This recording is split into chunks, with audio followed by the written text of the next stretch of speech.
Hello students, welcome to my channel. I am Suman and I will teach you business studies of class 12. As we are having target to complete the syllabus of business studies of class 12 just in 35 days on my channel, watch one video daily and you don't need to touch the book. So let's start learning with complete understanding. This video is related to part 2 of chapter 6 staffing. In this video, we will cover the topic of recruitment as a component of staffing. Part 1 of chapter 6 is uploaded earlier on my channel. Link is given in description below.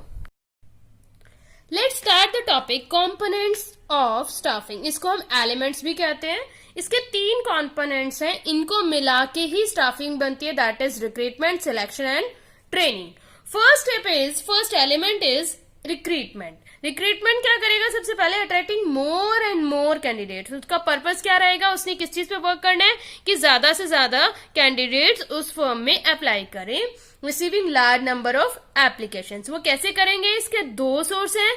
First is internal and external. Internal होता है जो organisation के अंदर करेंगे, अंदर के employees की help लेंगे. एक्सटर्नल यानी ऑर्गेनाइजेशन के बाहर जो एम्प्लॉयज है उनको इन्वाइट करना डिफरेंट मेथड्स यूज करके.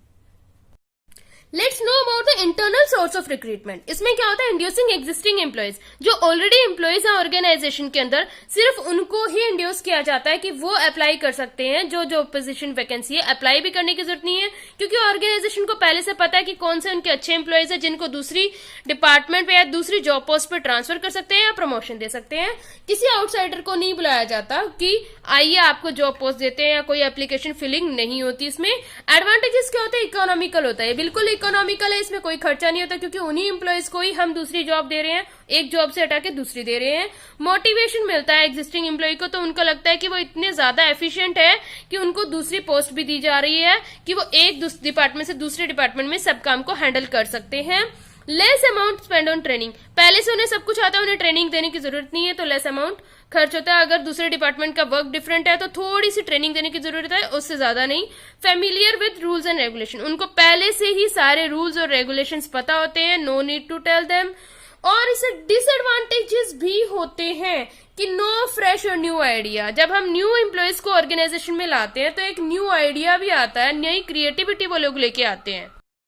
एक डिसएडवांटेज इसका और होता है लिमिटेड चॉइस. यानी कि जो ऑर्गेनाइजेशन में जितने एम्प्लॉयज है सिर्फ और सिर्फ उनको ही बुलाया जा सकता है. वाइडर चॉइस नहीं है कि बहुत सारी ऑप्शंस है और उनमें से कुछ हम चूज कर ले. Not suitable for new organisation. नई ऑर्गेनाइजेशन के लिए बिल्कुल भी सुटेबल नहीं होता ये, क्योंकि न्यू ऑर्गेनाइजेशन में जो एम्प्लॉयज होते हैं वो पहले से ही बहुत कम होते हैं, क्यों? न्यू ऑर्गेनाइजेशन है और बहुत ज्यादा एक्सपीरियंस्ड भी नहीं होते हैं. सो ये न्यू ऑर्गेनाइजेशन में सुटेबल नहीं है. Let's know about the methods of internal recruitment. Internal recruitment का मेथड क्या है? एक तो होता है ट्रांसफर कर दिया जाए एम्प्लॉयज का, या फिर प्रमोशन कर दिया जाए. Shifting of one job position to other at same level of authority. Same level होगा, जॉब पोजीशन चेंज होगी बट सेम लेवल पे ही चेंज होगी. कोई अथॉरिटी हायर नहीं मिल जाएगी. जो अथॉरिटी पहले थी, जो पहले जॉब पोजीशन की डेजिग्नेशन और स्टेटस था वही रहेगा, सिर्फ डिपार्टमेंट चेंज हो जाता है. नो चेंज इन रैंक और रिस्पॉन्सिबिलिटी. रैंक भी वही रहेगा और रिस्पॉन्सिबिलिटीज भी उतनी ही रहने वाली है. फॉर एग्जाम्पल कोई अकाउंटेंट है तो वो अकाउंटेंट ही रहने वाला है, बस डिपार्टमेंट चेंज हो गया. परचेज डिपार्टमेंट से सेल्स डिपार्टमेंट चले गया. Next is promotion. अब ये थोड़ा डिफरेंट है. Shifting of employees to higher level. उसको बहुत बड़ा लेवल दे दिया कि जिस वो पहले था उससे अलग और उसके पास ज्यादा पावर्स आ गई हैं. इंक्रीज इन कंपनसेशन और सैलरी भी बढ़ गई. फॉर एग्जाम्पल प्रमोशन कर देते हैं मैनेजर का, किससे? सीनियर मैनेजर हो जाता है. Let's know about external source of recruitment. External source से कैसे रिक्रूटमेंट करते हैं? इनवाइट कैंडिडेट्स को इनवाइट करते हैं आउटसाइड द ऑर्गेनाइजेशन. जो ऑर्गेनाइजेशन में ऑलरेडी वर्क नहीं करते हैं लेकिन उनको कहा जाता है अप्लाई करो हमारी ऑर्गेनाइजेशन में. When large number of job are vacant. ये कौन सी कंडीशन में एक्सटर्नल सोर्स को यूज करते हैं? जब बहुत सारे एम्प्लॉयज की रिक्वायरमेंट होती है एक साथ. उसके बाद है एडवांटेजेस. क्या है इसके एडवांटेजेस? है फ्रेश टैलेंट मिल रहा है जो इंटरनल से हमें नहीं मिल रहा था. वाइडर चॉइस, यानी बहुत सारे लोग अप्लाई करते हैं, आपके पास पूरी ऑर्गेनाइजेशन के पास पूरी चॉइस है कि वो बेस्ट से बेस्ट एम्प्लॉय निकाल सके काफी सारे एम्प्लॉयज को रिजेक्ट करके. सबसे बड़ा बेनिफिट होता है लेटेस्ट टेक्नोलॉजी नॉलेज। अब टेक्नोलॉजी बहुत ज्यादा बढ़ रही है तो उनको टेक्निकल अगर नॉलेज है जो कि पुराने एम्प्लॉयज को होती है लेकिन लेटेस्ट टेक्नोलॉजी की नहीं होती है क्योंकि वो पहले से पुराने स्टाइल से ही ऑर्गेनाइजेशन में काम कर रहे हैं, तो न्यू आइडिया मिल जाता है। Let's know about the disadvantages. Disadvantages क्या होते हैं? ओल्ड एम्प्लॉयज जो होते हैं, न्यू टैलेंट को लाने की वजह से ओल्ड एम्प्लॉयज का जो मोराल है वो थोड़ा सा डाउन चला जाता है और हो सकता है जो न्यू एम्प्लॉयज हैं वो उस एनवायरनमेंट में एडजस्ट भी ना कर पाए।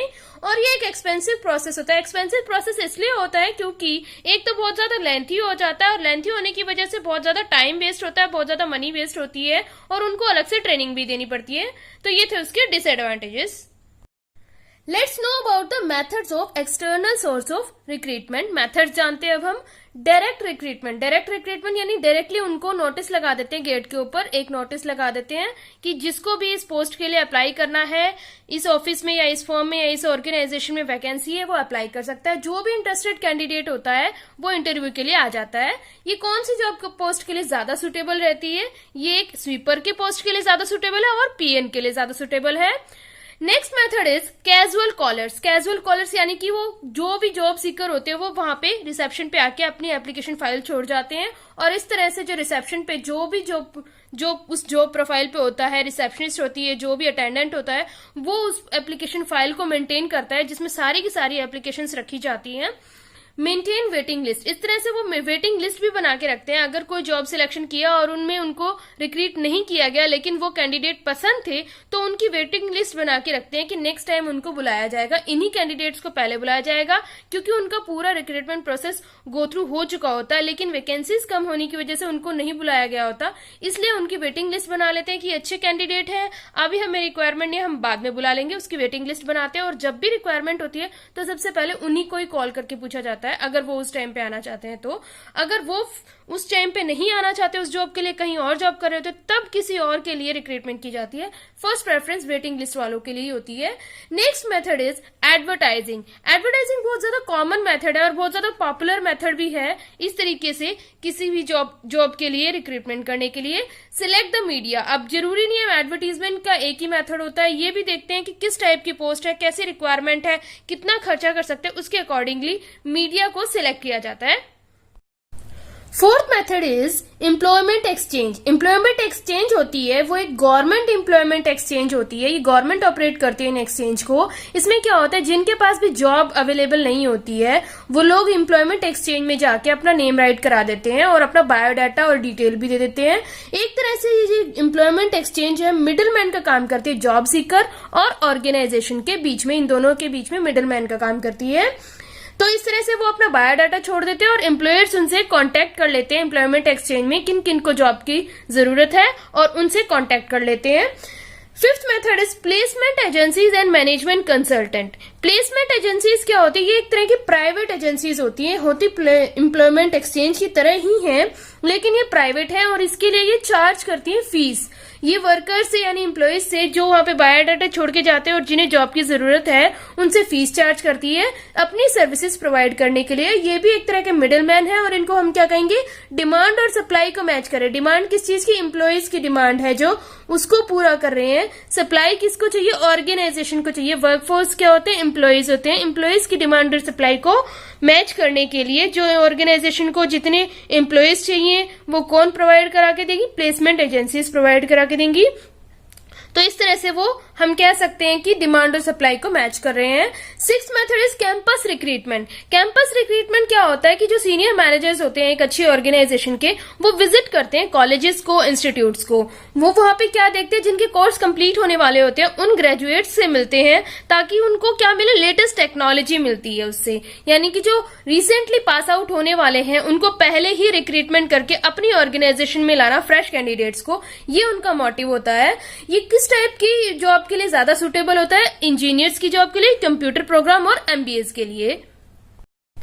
Let's know about the seventh method, recommendations from present employees. जो एग्जिस्टिंग एम्प्लॉयज होते हैं ऑलरेडी ऑर्गेनाइजेशन के अंदर, उनसे कहा जाता है कि आप अपने किसी भी रिलेटिव्स, फ्रेंड्स या अदर नॉन पीपल का नेम रिकमेंड करो ऑर्गेनाइजेशन में जॉब करने के लिए। ये वो किस लिए कहते हैं, उनको प्रेफर करते हैं उनकी गुडविल को, यानी कि जो प्रेजेंट एम्प्लॉयज है उनकी गुडविल इतनी अच्छी होती है, इसलिए उनको कहा जाता है कि आप प्रेफर करो कि आपके किसी रिलेटिव या फ्रेंड्स या कोई भी नॉन पीपल आप जिन्हें जॉब लगवाना चाहते हो, जिन्हें कैपेबल समझते हो हमारी ऑर्गेनाइजेशन में काम करने के लिए। इस तरह से उनका मोरल बहुत ज्यादा बूस्ट होता है और उनका होल्ड इंक्रीज हो जाता है, क्योंकि जब हम उन्हें इतनी ज्यादा इंपॉर्टेंस देते हैं एग्जिस्टिंग एम्प्लॉयज को कि आप इसलिए इतने कैपेबल हो कि आपको इतना बड़ा ऑफर दिया जा रहा है कि आप जिसको भी लाएंगे ऑर्गेनाइजेशन में तो वो आपके बिहाफ पे आ रहा है, उनकी गुडविल को ट्रस्ट कर रहे हैं, तो उनका मोरल बूस्ट होता है और वो उस ऑर्गेनाइजेशन में बने रहते हैं। तो इस तरह से वो दो काम कर पाते हैं, एक तो रिक्रूटमेंट बहुत आसान हो जाती है, नॉन पीपल यानी रेफरेंस के थ्रू आ जाते हैं ऑर्गेनाइजेशन में employees,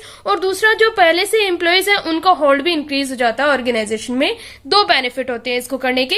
8th point is labour contractors. 8th method क्या है कि इसमें लेबर कॉन्ट्रैक्टर्स को यूज किया जाता है, उनकी हेल्प ली जाती है जो जॉबर्स है यानी जिन्हें जॉब चाहिए, और एक कॉन्ट्रैक्टर यानी वही मिडिल मैन वाली बात आ गई।